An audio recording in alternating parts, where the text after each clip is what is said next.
الحمد لله رب العالمين والصلاة والسلام على أشرف الأنبياء والمرسلين محمد وعلى آله وأصحابه أجمعين أما بعد সম্মানিত দর্শকবৃন্দ, প্রিয় দেশবাসী, আশা করি আপনারা সবাই ভালো আছেন।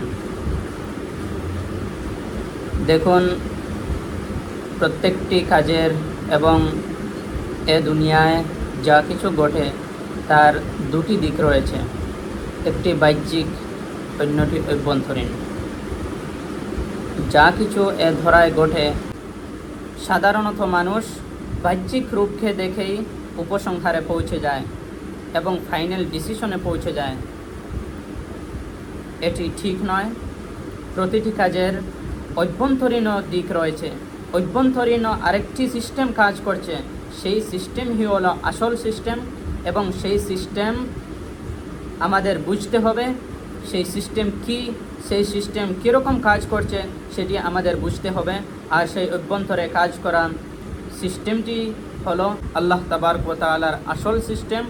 তাই আমাদের সবার জন্য জরুরি যে বাহ্যিক রূপকে দেখে আমরা কোনো উপসংহারে পৌঁছব না, আমরা এর অভ্যন্তরে পৌঁছব। যা কিছু এর ধরায় এ পৃথিবীতে, এ ভারতবর্ষে যা কিছু ঘটবে, জালিম শক্তি যা কিছু করবে, মুসলমানদের উপর যা কিছু অবস্থা আসবে, সেই সব অবস্থার মূল গোড়ায় আমরা পৌঁছতে হবে এবং আল্লাহ তাবারক ওয়া তাআলার থাকা অভ্যন্তরীণ সিস্টেমকে আমরা বুঝতে হবে। তাহলেই আমরা আসল উদ্দেশ্যকে বুঝতে পারবো, আসল সিস্টেমকে বুঝে আমরা সফল হতে পারবো। যখন কোনো কাজ এ দ্বারায় সম্পাদিত হয় বা কোনো ঘটনা ঘটে, তার পেছনে কি রহস্য রয়েছে, কি হিকমত রয়েছে, সেটি একমাত্র আমাদের সৃষ্টিকর্তা আল্লাহ তাবারক ওয়া তাআলাই জানেন। কারণ তিনি আমাদেরকে সৃষ্টি করেছেন, তিনি এ ধরাকে সৃষ্টি করেছেন, তিনি পুরো পৃথিবীকে সৃষ্টি করেছেন। এবং সাধারণ একটি যদি উদাহরণ আপনাদেরকে দেয়া যায়, যে ধরে নিন কোনো একটা মোবাইল, ওপো মোবাইল ধরে নিন। ওপো মোবাইল যে কোম্পানি বানিয়েছে বা যে মানুষ বানিয়েছে, এই ওপো মোবাইলের কোন কোন জায়গায় কোন কোন পার্টস রয়েছে এবং তার ফাংশন কি রয়েছে, এই ওপো মোবাইল তৈরিকারী বেশি এ বিষয়ে অবগত।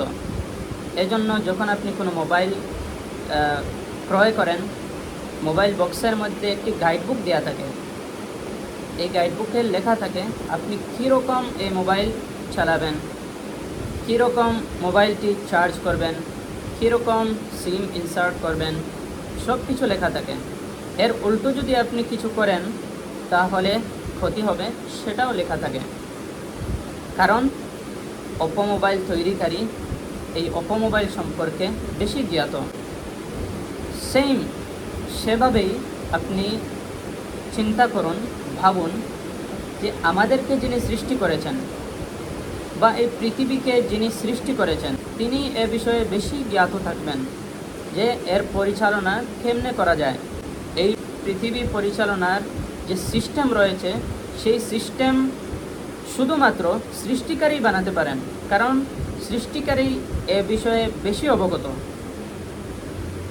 দ্বিতীয় কথা, আমরা যেহেতু মানুষ, আমাদের সৃষ্টিকর্তা মহাশক্তিশালী আল্লাহ তাবারক ওয়া তাআলা, যিনি পুরো মখলুকের মধ্যে, পুরো তার সৃষ্টির মধ্যে সর্বশ্রেষ্ঠ মখলুক, সর্বশ্রেষ্ঠ সৃষ্টি বানিয়েছেন মানুষকে।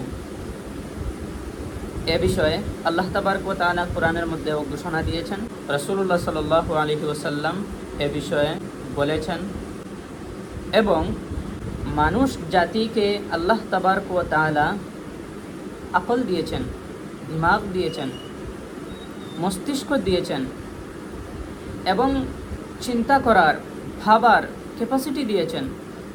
হ্যাঁ, আপনি বলতে পারেন যে জন্তু জানোয়ারের মধ্যেও তো মস্তিষ্ক রয়েছে, তাদেরও মগজ রয়েছে। হ্যাঁ, একদম বাস্তব। কিন্তু তাদের মস্তিষ্কে, তাদের ব্রেইনে এতটুকু ক্যাপাসিটি দেওয়া হয় নাই যতটুকু আল্লাহ তাবারক ওয়া তাআলা আমাদেরকে দিয়েছেন, মানুষ জাতিকে দিয়েছেন। সৃষ্টিকারী আমাদেরকে যে গাইডবুক দিবেন, জীবন ব্যবস্থা বাতলে দেবেন, সেই জীবন ব্যবস্থা, সেই কনস্টিটিউশন, সেই গাইডবুকই সর্বশ্রেষ্ঠ হবে। এর উপর কোনো গাইডবুক কোনো কিছু হতেই পারে না। আল্লাহ তাবারক ওয়া তাআলা যে গাইডবুক দিয়েছেন মানুষ জাতিকে, যে কনস্টিটিউশন বা জীবন ব্যবস্থা বদলে দিয়েছেন, সেই জীবন ব্যবস্থার নামই হলো ইসলাম। ইসলাম মানুষ জাতির উপর চাপিয়ে দেওয়া হয় নাই, বরং ইসলাম মানুষের নেচারের মোতাবেক, মানুষের যে ফিতরত রয়েছে, আমাদের যে নেচার রয়েছে, সেই নেচারের মোতাবিক ইসলাম। অর্থাৎ ধরে নিন, কেউ যদি চুরি করে, তাহলে সমাজের মধ্যেই এই চুরি কাজকে একটি ঘৃণ্য এবং পাপনীয় কাজ হিসেবে বিবেচনা করা হয়। আমাদের নেচার, আমাদের ফিতরত সে বিষয়ে সাক্ষী দেয় যে চুরি করা মহাপাপ, চুরি করা ঠিক না। তেমনিভাবে ধরে নিন, নেশা জাতীয় যে সকল বস্তু আছে, নেশা জাতীয় বস্তু থেকে বাঁচার জন্য আমাদের সমাজেরই লোক বলে থাকেন, আমরাই বলে থাকি যে নেশা জাতীয় বস্তু থেকে বিরত থাকুন। কারণ আমরা জানি, যদি নেশা জাতীয় বস্তু আমরা ইউজ করি, ব্যবহার করি, তাহলে তাতে ক্ষতি হবে। সেটি আমাদের নেচার বদলে দিয়েছে। সেই নেচারের মোতাবিক কি হলো ইসলামের জীবন ব্যবস্থা, ইসলামের দেয়া সংবিধান, ইসলামের কনস্টিটিউশন। ইসলাম কোনো আদেশ বা নির্দেশনাবলীর এমন কোনো গুচ্ছ নয় যেটি মানুষের উপর ছাপিয়ে দেওয়া হয়েছে, এমন কিছু নয়। ইসলাম মানুষের উপর ইম্পোজড করা হয়নি, বরং এই যে চুরি হোক বা নেশা জাতীয় দ্রব্য ব্যবহার করা হোক, সেই বস্তুগুলো থেকে বিরত থাকার জন্যই ইসলাম মানুষদেরকে হুকুম করেছে। ইসলাম মানুষকে বলেছে যে এরকম খারাপ বস্তু থেকে নিজেকে বিরত রাখো এবং ভালো কাজ করো, ভালো বস্তু অর্জন করো। তৃতীয় কথা, ইসলামী জীবন ব্যবস্থা পুরোপুরিভাবে একটি রহমত। যে ইসলাম নিজের জীবন ভালোভাবে পরিচালনা করার জন্য রহনুমাই করে থাকে, সেই ইসলাম এই শিক্ষাও দিয়েছে যে একজন মানুষ যতদিন পর্যন্ত এ দুনিয়ায় থাকবে, শুধু নিজের কথা না ভেবে নিজের আত্মীয়, সমাজের লোক বা নিজের এলাকা, নিজের রাজ্য, নিজের দেশের মানুষের কল্যাণের জন্য সে যেন চিন্তাশীল থাকে। ইসলাম এটি শিক্ষা দিয়েছে এবং কোরআনে করিমের মধ্যে আল্লাহ তাবারক ওয়া তাআলা সরাসরি বলেছেন, কুনতুম খায়রা উম্মাতিন উখরিজাত লিন-নাস, তোমরাই সর্বশ্রেষ্ঠ উম্মত, তোমাদেরকে মানুষের জন্যই সৃষ্টি করা হয়েছে, এ পৃথিবীতে মানুষের জন্যই পাঠিয়ে দেওয়া হয়েছে। ইসলাম শুধু নিজ সম্পর্কে চিন্তা করা এবং নিজের ফায়দার জন্য চিন্তা করার শিক্ষা দেয়নি, বরং মানুষের চিন্তা, সমাজের কল্যাণের চিন্তার জন্য ইসলাম যেরকম গুরুত্ব আরোপ করেছে, সেরকম এ পৃথিবীতে যত ধর্ম আছে, ইসলাম ছাড়া কোনো ধর্ম এ বিষয়ে রহনুমাই করেনি। কারণ ইসলাম তখন থেকেই শুরু হয়ে গেছে যখন এ পৃথিবীতে মানুষ এসেছেন। আমরা জানি ইসলাম রাসূলুল্লাহ সাল্লাল্লাহু আলাইহি ওয়াসাল্লাম থেকে শুরু হয়নি। তিনি ইসলামের ফাউন্ডার নন, বরং হযরত আদম আলাইহিস সালামকে আল্লাহ তাবারক ওয়া তাআলা যখন এই পৃথিবীতে পাঠিয়েছেন, সাথে সাথেই ইসলাম অর্থাৎ জীবন ব্যবস্থা আল্লাহ তাবারক ওয়া তাআলা দিয়ে দিয়েছেন হযরত আদম আলাইহিস সালামকে। এবং আমরা জানি হযরত আদম আলাইহিস সালাম সর্বপ্রথম মানুষ যাকে আল্লাহ তাবারক ওয়া তাআলা সৃষ্টি করেছেন। চলুন মূল কথায় আসি। সমাজের মধ্যে যদি আমরা চোখ রাখি, তাহলে সমাজকে আমরা দুই ধরনে বিভক্ত করতে পারি। এক, ব্যক্তিগত, পৃথক পৃথক এক এক মানুষ হিসেবে। দ্বিতীয়ত সমষ্টিগত, যাকে ইনফিরাদি জিন্দেগি এবং ইজতিমাই জিন্দেগি বলা হয়। সমষ্টিগত জীবন অথবা ব্যক্তিগত জীবন। ইসলাম উভয় ধরনের মানুষের সেবার সুযোগ করে দিয়েছে। কীরকম? জাকাত, ফিতরা সাদাকা, হিবা অর্থাৎ গিফট, এইসব ইসলাম বাতলে দিয়েছে।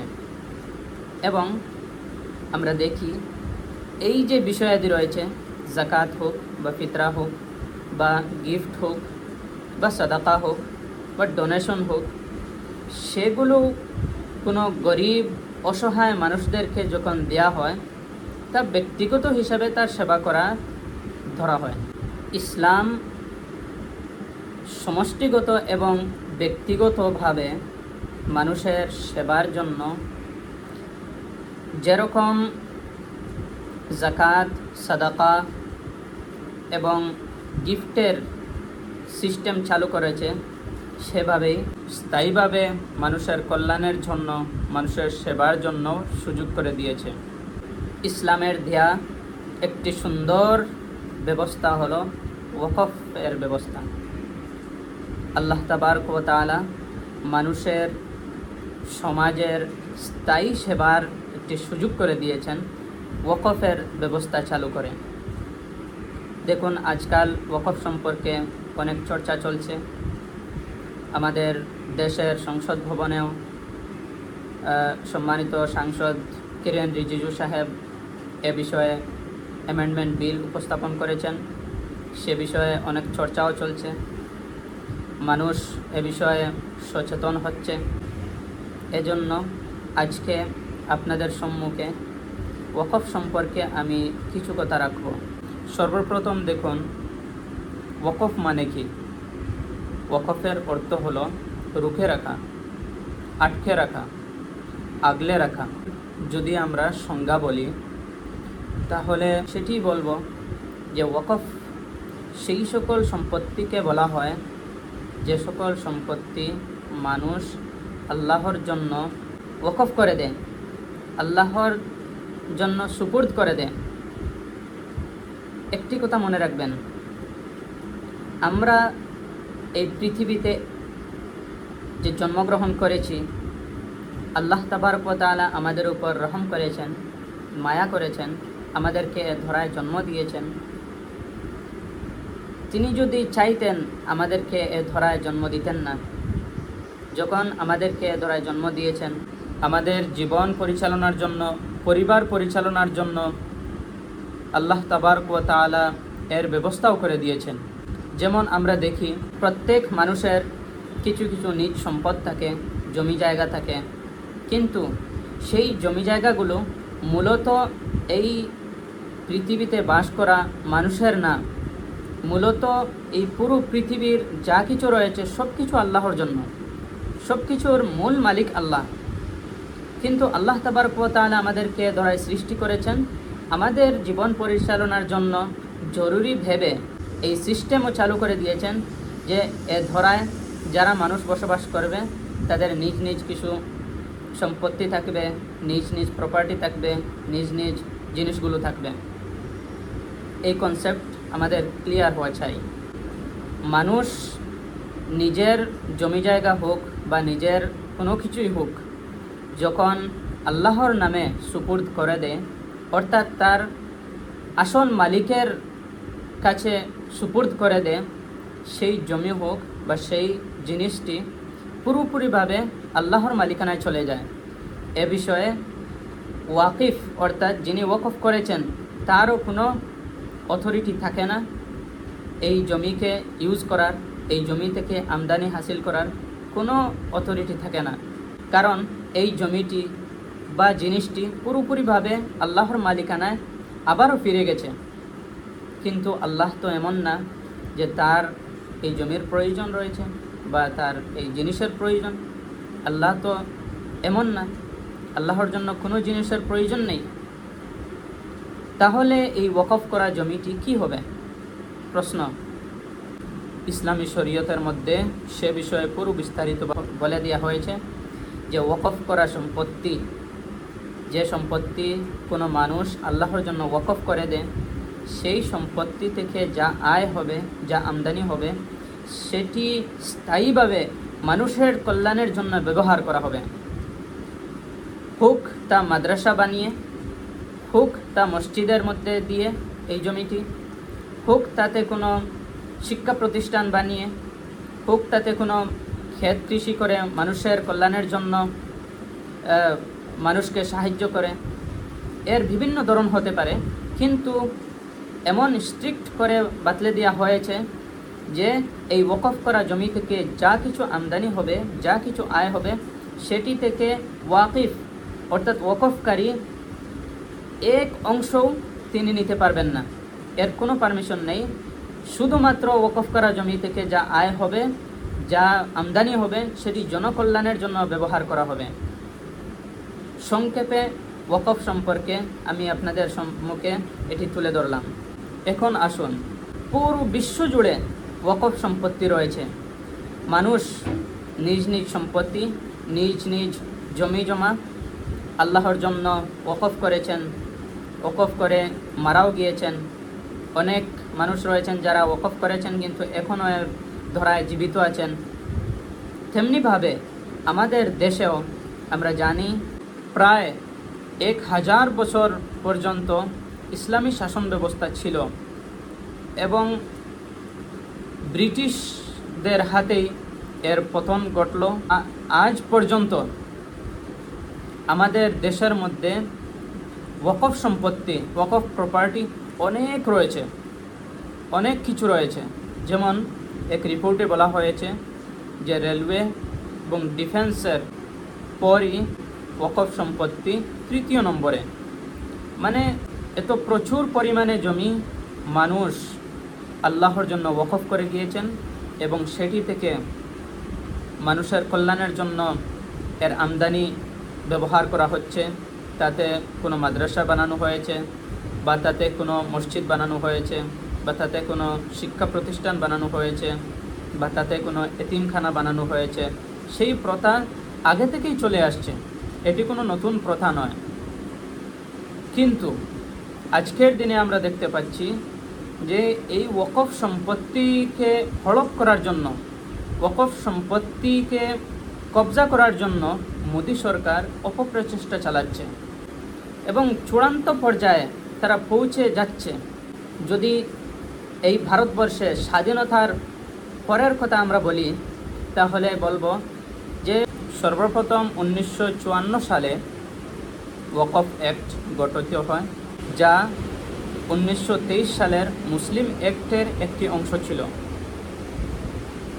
সর্বপ্রথম 1954 সালে ওয়াকফ অ্যাক্ট গঠিত হয়, তারপর সেটিতে কিছু অ্যামেন্ডমেন্ট করা হয় 1984-তে, তারপর সেটিতে আরও কিছু এবং মজবুত করার জন্য, ওয়াকফ অ্যাক্টকে মজবুত করার জন্য 1995 সালে অ্যামেন্ডমেন্ট করা হয়। তারপর আমরা দেখি যে 2010 সালে খুবই তাড়াতাড়িভাবে কিছু রদবদল করা হয় সেটিতে।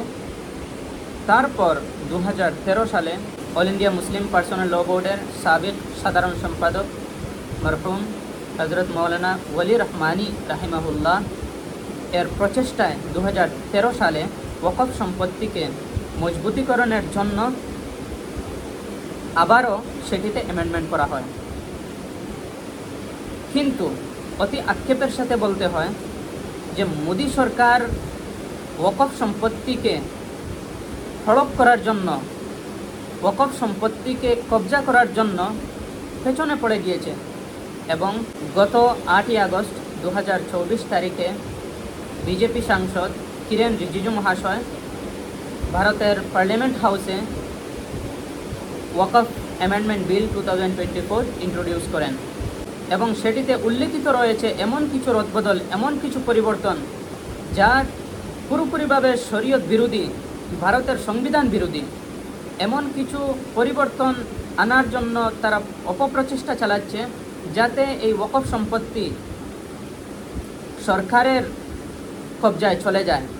এতে কোনো মুতাওয়াল্লি বা যা কিছু মাদ্রাসা, মসজিদ, এতিমখানা যা কিছু রয়েছে সব কিছুর সরকারের কবলেই চলে যায়। মোদী সরকার এই ওয়াকফ সম্পত্তি সম্পর্কে 1995 সালের বা যদি আমরা বলি 2013 সালের এই অ্যাক্টকে পরিবর্তন করে এমন কিছু রদবদল আনতে চাইছে যে রদবদলগুলো আনলে ওয়াকফ সম্পত্তি সরকারের কবজায় অতি সহজেই চলে যাবে। আর তাদের ইচ্ছেই সেটা যে কোনোভাবেই মুসলমানদের এই ওয়াকফ সম্পত্তি যা এত প্রচুর পরিমাণে রয়েছে সেটিকে সরকারের কবজায় নিয়ে নেয়া। কিন্তু আমরা এ বিষয়ে পুরোপুরিভাবে সচেতন আছি এবং আমি পুরো ভারতবাসীকে এ বিষয়ে সচেতন করতে চাই। আপনারা সজাগ হন, সচেতন হন। এটি কোনো একটি মামুলি কথা নয়, কোনো একটি সাধারণ বিষয় নয় যে ভারত সরকার, মোদী সরকার আমাদের ইসলামের একটি বিধান, ওয়াকফ সম্পত্তি সম্পর্কে ইসলামের বিধানকে উল্লঙ্ঘন করে এবং ভারতের সংবিধানকে উল্লঙ্ঘন করে ভারতের সংবিধান বিরোধী একটি কাজ সম্পাদন করবে, বিল অ্যামেন্ডমেন্ট করবে। আমরা তা চাই না, আমরা এর পুরোপুরিভাবে বিরোধিতা করছি। সঙ্গে সঙ্গে আরেকটি গুরুত্বপূর্ণ কথা আপনাদেরকে বলে দেওয়া উচিত মনে করছি। গত 8ই আগস্ট 2024 তারিখে এ বিষয়ে অনেক তর্কাতর্কি হয়েছে পার্লামেন্ট হাউসে। ওয়াকফ সম্পত্তি এবং এ বিষয়ে খতিয়ে দেখার জন্য মোদী সরকার জয়েন্ট পার্লামেন্টারি কমিটি গঠন করে দিয়েছে। সেই জয়েন্ট পার্লামেন্টারি কমিটি গত 30 আগস্ট একটি নোটিশ জারি করে বলেছে যে পুরো ভারতবাসী ওয়াকফ সম্পত্তি সম্পর্কে নিজ নিজ মতামত যেন জয়েন্ট পার্লামেন্টারি কমিটির কাছে পৌঁছে দেয়। সঙ্গে সঙ্গে অল ইন্ডিয়া মুসলিম পার্সোনাল ল বোর্ড এ বিষয়ে বিশেষ সচেতনতার জন্য একটি সুন্দর ব্যবস্থা করে দিয়েছে। একটি কিউআর কোড এবং লিঙ্ক জারি করে দিয়েছে। সেই কিউআর কোড স্ক্যান করে অথবা লিঙ্কে ক্লিক করে জিমেইলে পৌঁছবেন। জিমেইলে পৌঁছার পর শুধু ওখানে সব কিছু লেখা থাকবে, শুধু সেন্ড বাটনে ক্লিক করলেই জয়েন্ট পার্লামেন্টারি কমিটির কাছে আপনার গুরুত্বপূর্ণ মতামত ওয়াকফ সম্পর্কে পৌঁছে যাবে। জয়েন্ট পার্লামেন্টারি কমিটি এই মতামত প্রদানের জন্য 15 দিন সময় দিয়েছে। তাই আপনাদের সবার কাছে অনুরোধ, আপনারা সবাই সচেতন হন, সবাই বেশি বেশি করে ইমেইল পাঠান এবং সরাসরি মোদী সরকারকে জানিয়ে দিন আমরা ওয়াকফ সম্পত্তি সম্পর্কে একমাত্র আল্লাহ এবং তার রসুলের দেয়া যে বিধান রয়েছে সেই বিধান অনুযায়ী আমরা কাজ করব এবং আমরা ভারতের সংবিধানে বিশ্বাসী। ভারতের সংবিধানকে উল্লঙ্ঘন করা আমরা চাই না, আমরা এর পুরোপুরিভাবে বিরোধিতা করছি। আমরা চাই যে ওয়াকফ সম্পত্তি সম্পর্কে 2013 সালের যে অ্যাক্ট রয়েছে সেই অ্যাক্ট হিসেবেই ভারতের ওয়াকফ সম্পত্তি সব কিছু বহাল থাকে। এ বিষয়ে কোনো প্রকার রদবদল, কোনো প্রকার পরিবর্তন আমরা চাই না। আমরা এর পুরোপুরিভাবে বিরোধিতা করছি, আমরা এর কমপ্লিট রিজেকশন চাই। আপনাদের কাছে আরেকটি অনুরোধ, আপনারা সবাই ওয়াকফ সম্পত্তি কি, ওয়াকফ সম্পত্তি সম্পর্কে কোরআন এবং হাদিসের মধ্যে কি কি বলা হয়েছে সে বিষয়ে আপনারা অবগত হন এবং প্রতিটি অ্যাক্টকে আপনারা পড়ুন। 1995 সালের অ্যাক্ট হোক বা 2013 সালের অ্যাক্ট হোক, আপনারা অধ্যয়ন করুন, ভালোভাবে জানুন কি কি বলা হয়েছে অ্যাক্টের মধ্যে। ভারতের সংবিধান ওয়াকফ সম্পত্তি সম্পর্কে মুসলমানদেরকে কি কি অধিকার দিয়েছে। 8ই আগস্ট 2024 তারিখে ভারতের সংসদ ভবনে পেশ করা, ইন্ট্রোডিউস করা সেই বিলকেও আপনারা ভালোভাবে পড়ুন, ভালোভাবে বুঝুন এবং দেখুন যে কীরকমভাবে মোদী সরকার চক্রান্ত করছে ওয়াকফ সম্পত্তিকে হড়প করার জন্য, তাদের আওতায় নেয়ার জন্য অপপ্রচেষ্টা চালাচ্ছে। সে বিষয়ে আপনারা জ্ঞাত হন, সচেতন হন, হতাশ হবেন না। এ পৃথিবীতে যা কিছু করছে সব কিছু আল্লাহর হুকুমে করছে। সব কিছু আমাদের সৃষ্টিকর্তা, পৃথিবীর সৃষ্টিকর্তা, জালিম শক্তিকে সৃষ্টিকর্তা, পুরো মানুষ জাতিকে সৃষ্টিকর্তা সে বিষয়ে অবগত রয়েছেন। আল্লাহ তাবারক ওয়া তাআলার নিশ্চয়ই এর পেছনে অনেক বড় রহস্য আছে যা আমরা বুঝতে পারছি না, কিন্তু আমাদের জন্য জরুরি এ সময় আমরা শক্তভাবে খাড়া থাকতে হবে, দৃঢ়ভাবে আমরা অবস্থান রাখতে হবে। আমাদের অবস্থান থেকে যতটুকু সম্ভব হয় আমরা জালিম শক্তির বিরোধিতা করব। ইসলামের মধ্যে, ইসলামী শরীয়তে বা আমাদের নবী মুহাম্মদ মুস্তাফা সাল্লাল্লাহু আলাইহি ওয়াসাল্লামের উপর যদি কেউ অ্যাটাক করে তাহলে আমরা সহ্য করতে পারি না। ইসলামী জীবন ব্যবস্থার উপর, ইসলামী শরীয়তের উপর যদি কেউ আঘাত হানতে চায় তাহলে আমরা তা সহ্য করতে পারবো না। আমরা নিজ নিজ অবস্থান থেকে তার পুরোপুরিভাবে প্রতিবাদ করব, পুরোপুরিভাবে আমরা এর বিরোধিতা করব। আমাদের বিশ্বাস আছে যে এই অবস্থাও পরিবর্তন হবে এবং ইনসাফের নিজাম, ইনসাফের ব্যবস্থা এ ধরায় আমাদের দেশেও কায়েম হবে ইনশাআল্লাহ। এবং সবাই বেশি বেশি করে 15 দিনের ভেতরে আপনারা জয়েন্ট পার্লামেন্টারি কমিটির কাছে ওয়াকফ সম্পত্তি সম্পর্কে আপনাদের নিজ নিজ মতামত পৌঁছে দিন এবং জানিয়ে দিন যে আমরা ওয়াকফ অ্যাক্ট সম্পর্কে কোনো প্রকারের অ্যামেন্ডমেন্ট সংশোধন চাই না। আমরা চাই যেরকমভাবে আগের অ্যাক্ট আছে সেরকমই থাকুক এবং ইসলামের বিধান অনুযায়ী ওয়াকফ সম্পত্তিকে ইউটিলাইজ করা হোক। আপনারা সবাই নিজ নিজ দায়িত্ব সহকারে আপনাদের ফ্রেন্ড সার্কেলে আপনাদের সম্পর্কিত মানুষদেরকে মেসেজ পৌঁছে দিন, বেশি বেশি শেয়ার করুন এবং বেশি বেশি ইমেইল সেন্ড করুন জয়েন্ট পার্লামেন্টারি কমিটির কাছে। ধন্যবাদ, শুক্রিয়া। আসসালামু আলাইকুম ওয়া রাহমাতুল্লাহি ওয়া বারাকাতুহু।